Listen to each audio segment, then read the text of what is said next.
The provincial election is just around the corner, and joining me in the studio today, I'm privileged to have with me Bud Wildman. Bud is a former cabinet minister, and for 24 remarkable years, he served as the Algoma Region's member of provincial parliament. And also I have Dr. Gail Broad joining me today. Gail is the Associate Professor Emerita from Algoma University and the past chair of the Community Adjustment Committee of Sault Ste. Marie. We're going to talk about some of the issues that are affecting Northern Ontario and specifically Sault Ste. Marie. I'm Tim Murphy. This is On Point. We'll be right back.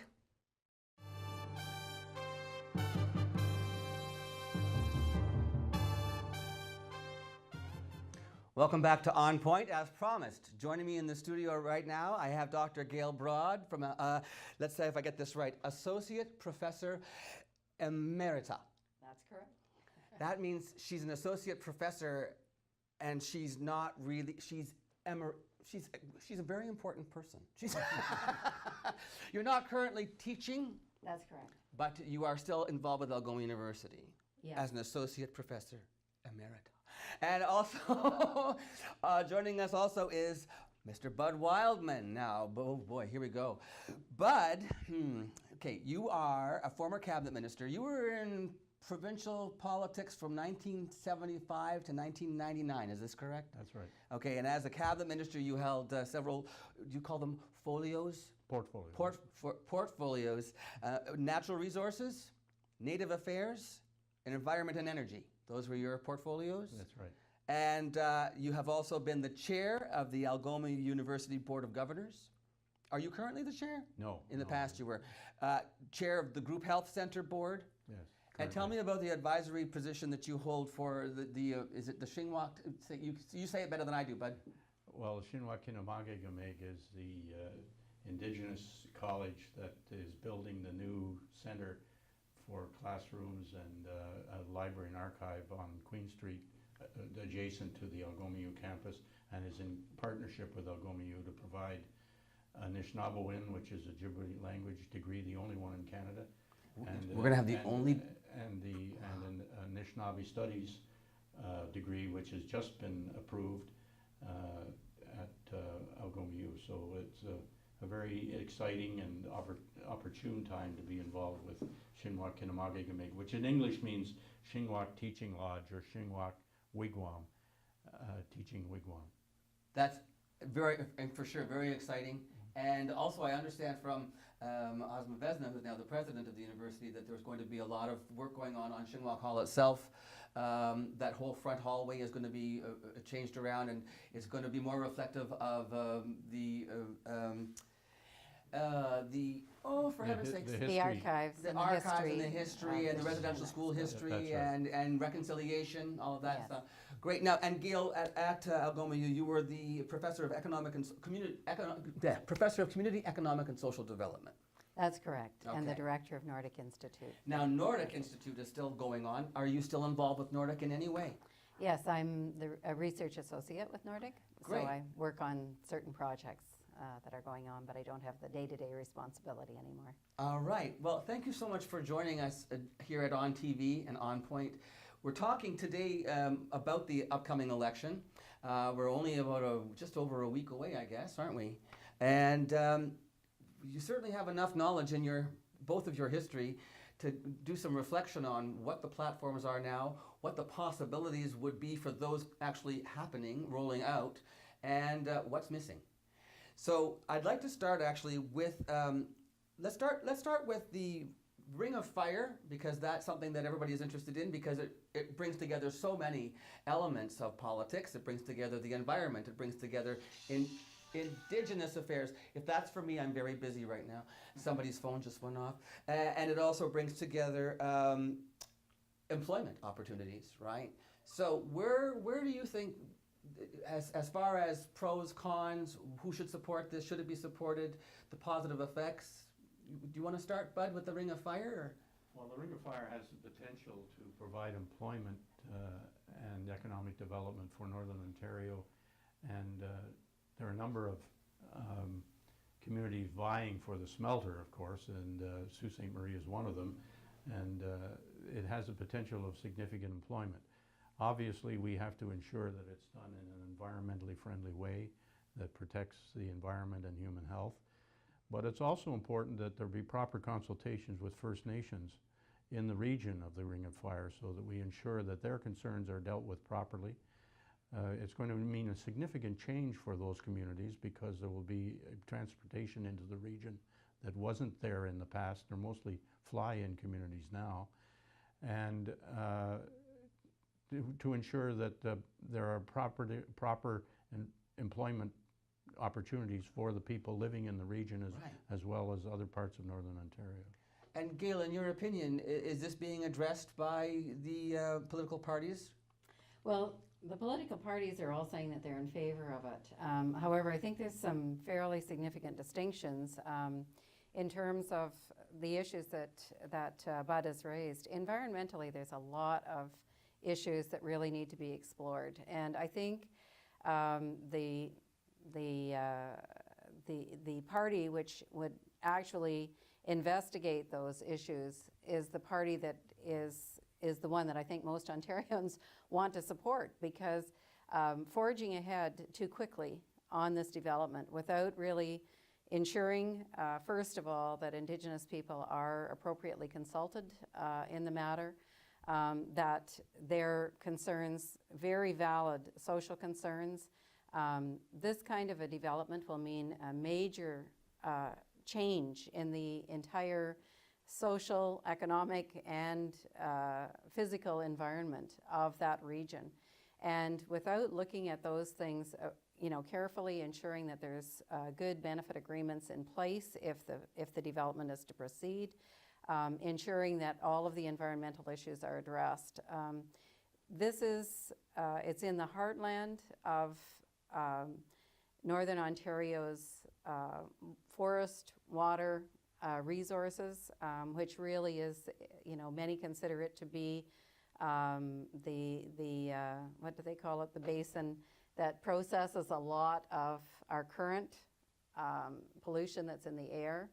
And if we are not cautious about the way that we develop it, if we do not proceed knowing full well what the consequences of it are, I think that we will be in very changed circumstances that will be irreversible. We know about climate change. You can't just take a bulldozer and drive it through and put in a road and say that's it.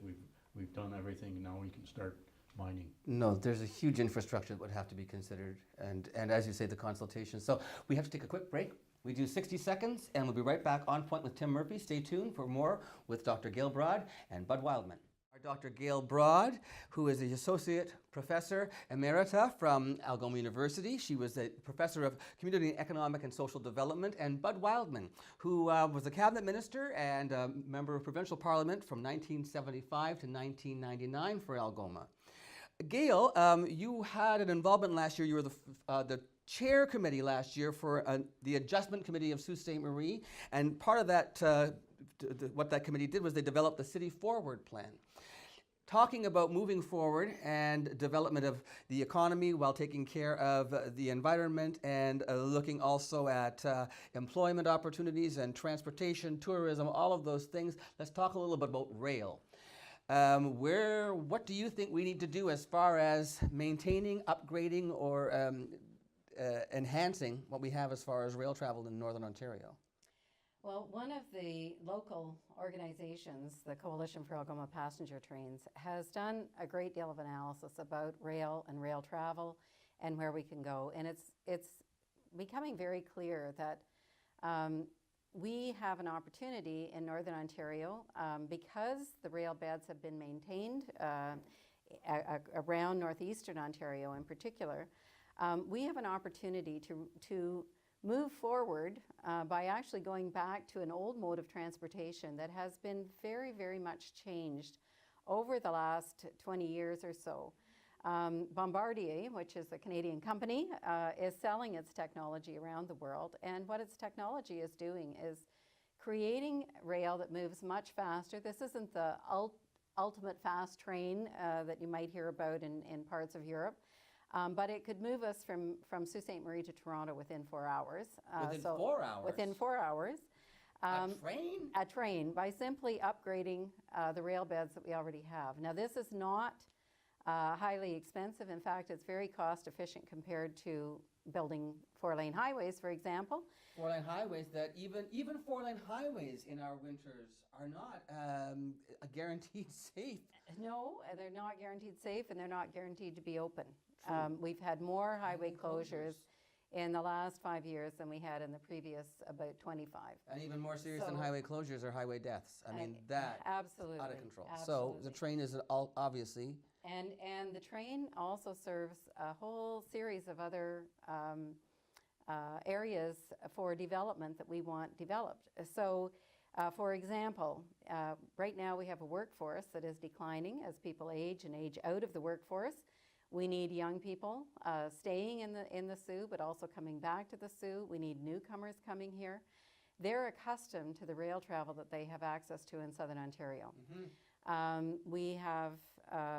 We also have, economic opportunities. One of the recent studies that was completed said that just the line between here and Hearst generates over $48 million a year. That study was done by BDO Dunwoody, not someone that tends to exaggerate the benefits of a public service, for example. Right. So we know that those numbers are pretty accurate. And in fact, what BDO says is that they may in fact have underestimated the economic generation. It's hard to ignore, and yet it sounds like people are ignoring this data and the potential. Why are they choosing not to support this? Well, one of the big challenges is convincing the federal government, but also the provincial government, that Northern Ontario is a region that needs to be paid attention to. And that we have value as a place that can generate economies for the whole province, other than simply losing our resources or mining, whether that's mining our resources or taking down our timber or whatever, that we have other resources here, which includes the people of this region and the value that we can contribute overall. So environmentally it makes sense, economically it makes sense, and social-wise it certainly makes sense. It's very valuable to older people who may be accessing, or people with illnesses that require healthcare services in Sudbury or even Toronto. It would make it much more affordable for family members to travel with them, to support them in their care. Think about the stress reduction. You're a couple and you have a child who is ill and you have to get down to Sick Kids Hospital, and you're driving your car and there's a sick child in the car with you. I mean, to not have to worry about the road, to be able to focus on your child and relax on a train, and We had a very tragic situation this past year, where a family that was returning from Sick Kids Hospital was in a serious a fatal automobile accident near Parry Sound. And it's also important that government recognize they're spending a great deal of money in Southern Ontario for rail travel in the GTA with the GO train service, which is needed, and getting people off congested highways. It would cost a lot less to provide a very beneficial passenger service across the province, and particularly in Northern Ontario.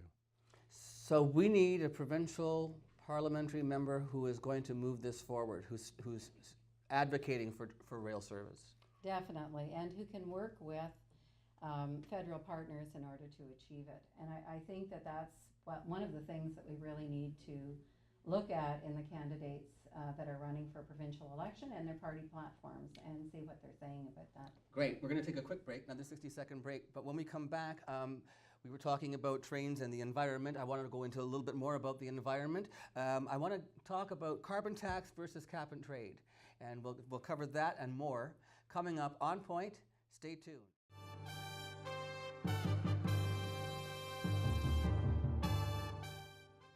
This is On Point. I'm Tim Murphy, and I have some questions now for Bud Wildman and for, hello, Dr. Gail Broad, about cap and trade and carbon tax, one versus the other.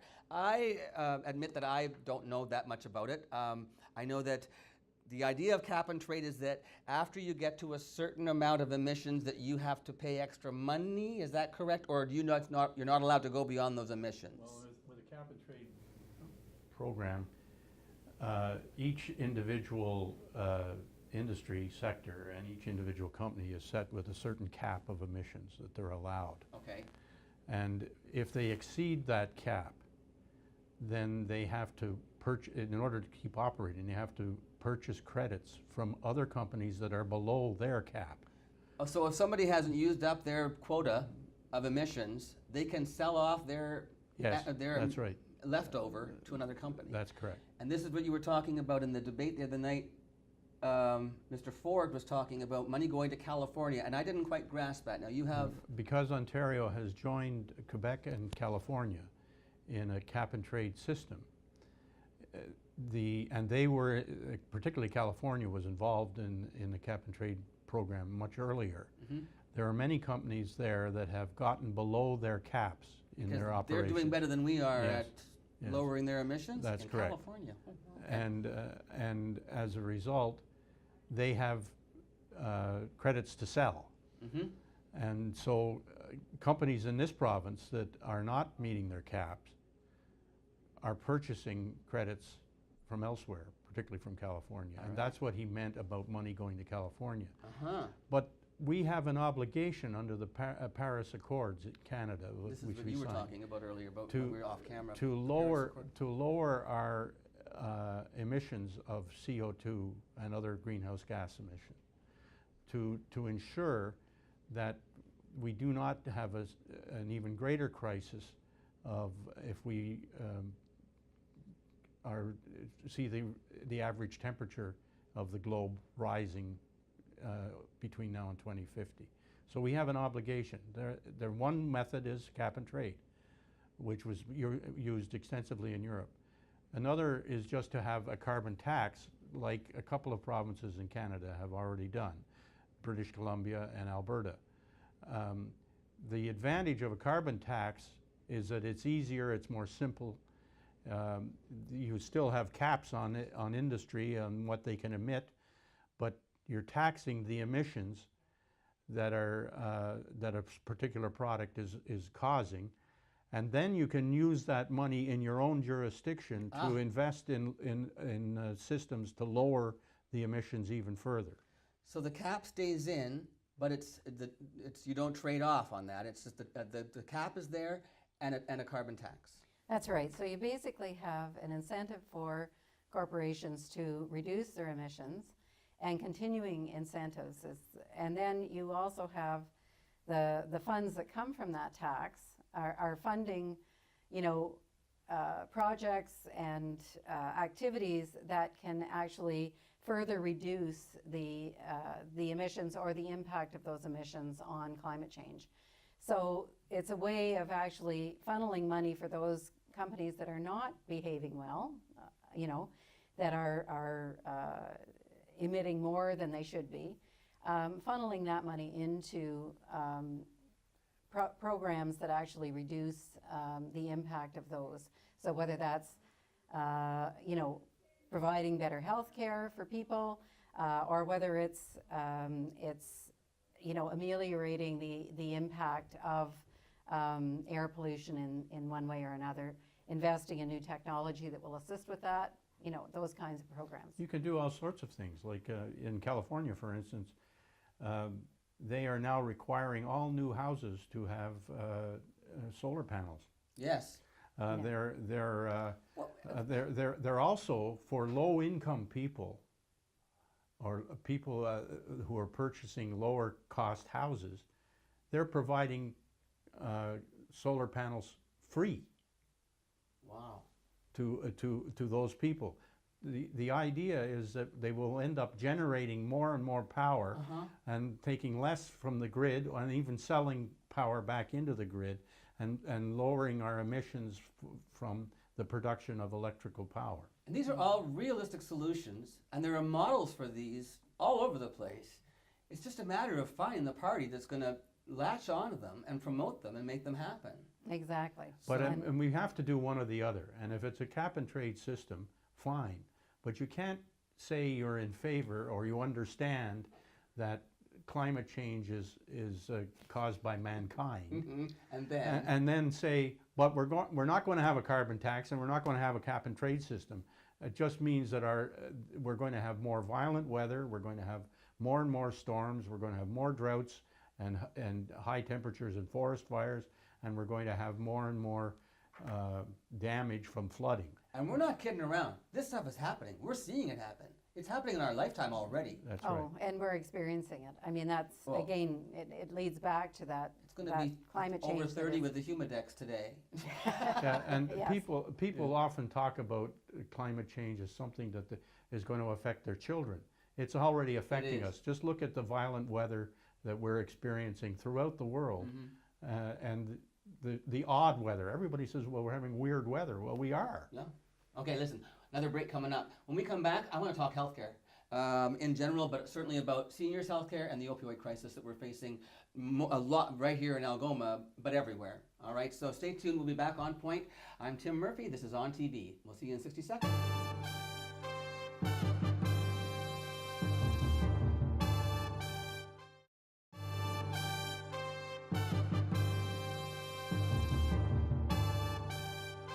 Gail, I want to talk to you. You mentioned we talked about Nordic and your involvement with Nordic and Indigenous childcare.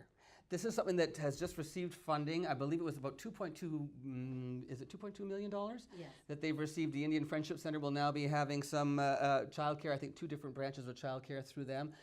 Talk to me a little bit about what we're looking at as far as First Nations and the money that's going to First Nations communities and the childcare.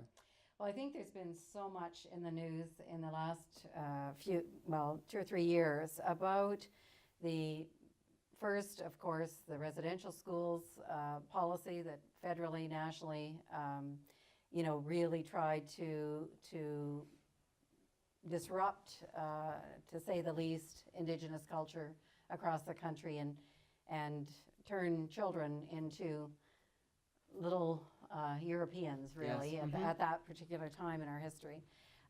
More recently, and just in the last few days, in fact, the 60s scoop and the apologies for the 60s scoop in Alberta, the apology again nationally for the 60s scoop, and understanding that many provinces were taking children from their families right up until the 1990s, in fact, and that again. Complete disruption of the family. I mean, I can't imagine how it must have, the pain that must have involved in having children taken from them, and then the lack of identity that those children, the loss of their identity and culture, what that language, meant to them. everything. As a result of that, of course, and as a result of many other policies that were particularly discriminatory against Indigenous peoples of Canada, we see that today Indigenous families are still suffering the impacts of that, and are still working on healing their families, bringing people back to their communities, working to build those relationships. And as a result, many families particularly need today additional support in both their the community support for Indigenous peoples to access the same kinds of activities, economic activities, employment, and educational opportunities that the rest of Canadians have enjoyed for some time. And so this funding that is being provided right now has been worked on. Community groups have been demanding it. Indigenous organizations have been researching and demonstrating the need for this kind of program in their communities. And they work together, and in Sault Ste. Marie last year, Nordic Institute worked both with the Sault Ste. Marie Social Services Board and Algoma Social Services Board to submit funding applications and develop the kinds of programs that children need. Particularly, these are directed towards preschool children. Okay. So the Friendship Center and Wabanong Head Start really provided leadership on the development of this, and were supported by Nordic and those other organizations to do the consultations with their communities and submit the applications. So this is a big step forward. Much, much more is needed. Yes. But certainly intervention in those early years is particularly helpful. As we all know, the earlier that you work with children and the more supportive that we can provide, the more supportive care that we can provide, that pays off. Again, there's major economic advantages if people just want to look at the dollars and cents of it. In the long term, it substantially reduces, encourages educational achievement for children, reduces, such social issues such as again, mental health and addictions issues, ameliorates some of those, and of course supports the entire family, because if your children are doing well, parents are much better able to do well as well. So it's really putting the money in the right place, in my view. So, Bud, as the former Minister of Native Affairs, where do you see this? Well, apologies are important, but they're not enough. We've, with the Truth and Reconciliation Commission, we've seen the results of the policies of the past. We have to have truth, but if we're going to have reconciliation, then we have to have a true consultation about how we move forward together, and then government has to put the resources into the services that are required to make it possible to make our society whole again.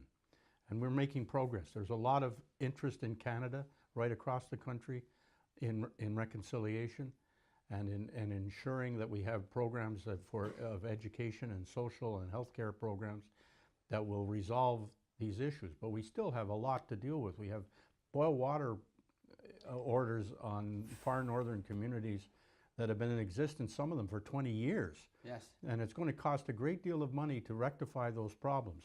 But we've got to make a start. Apologies are important, but new programs like Gail was describing are the real movers that are going to make something better for all of us, Indigenous and non-Indigenous Canadians. All right. Now, I promised we'd touch on health care.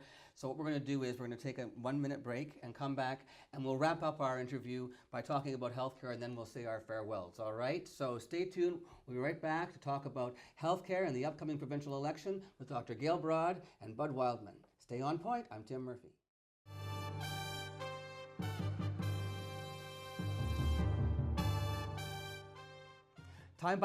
Time goes by so quickly.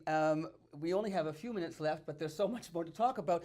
Let's do a segue. Gail was talking about children and the importance, especially with Indigenous youth, of nurturing, educating, making sure they're safe. Now, the safety of our children when it comes to mental health. We're discovering some gaps in the system, in the healthcare system. Bud, tell me about that. Well, there is a gap in mental health services for adolescents. We have adult mental health programs, yes, and we have pediatricians, mental yes, health. Mm-hmm. But when it comes to meeting the needs of adolescents who are often under tremendous peer pressure or experience bullying or other problems, that they turn to often to self-medication, which can be very destructive. And there aren't enough services to deal with this, and we're facing an opioid crisis in right across Canada, but particularly in Sault Ste. Marie, that is very dangerous and very disruptive for young people's lives and for families. I know, for instance, Algoma Public Health does take care of their programs for young children, and there are programs for adults, but there is no mental health program through public health for teenagers. It's not part of their mandate. And we also have in our area here skyrocketing. Yes. And one of the parties, the NDP, is proposing a department specifically for mental health. Oh, they want to create a Ministry of Mental Health. Yes. Gail, what do you think about that? Well, I think that there needs to be, and it's been identified by research over and over and over again, that there needs to be so much work done on mental health, and it has been juggled between the health ministries, the Ministry of Community and Social Services, in terms of identifying people who have very serious mental illness. But there is so little to support people as they are developing mental illnesses. And again, that health promotion, health prevention work. That upstream education. And to have a Ministry of Mental Health, you're going to then have somebody who's going to be looking after things like the opioid crisis, because addictions and mental health are all are so often linked. So often linked. Oh, I can't believe I got to wrap this up. We didn't get to seniors health care, where we have the lowest per capita nursing home beds in the province. Is that correct? And we have a population that is... Yes, and 600 people approximately on the waiting list right now. So let's take a look at the platforms and see which political parties are looking at supporting seniors health care and increasing those beds and getting rid of hallway medicine. We could do another half hour. Maybe we could come back another time. Maybe after the debate we can come back and get together again and watch the debate, then come back, we'll do this all over again and see what they said. I would love to have you guys back. That's it for now. I'm Tim Murphy. This has been On Point, and really, thank you so much to Bud Wildman and to Dr. Gail Broad for joining us today. Which camera am I in? Hi, there I am. We'll be back now with, I don't know what I'm going to do next time On Point, so you'll just have to tune in and find out. Take care.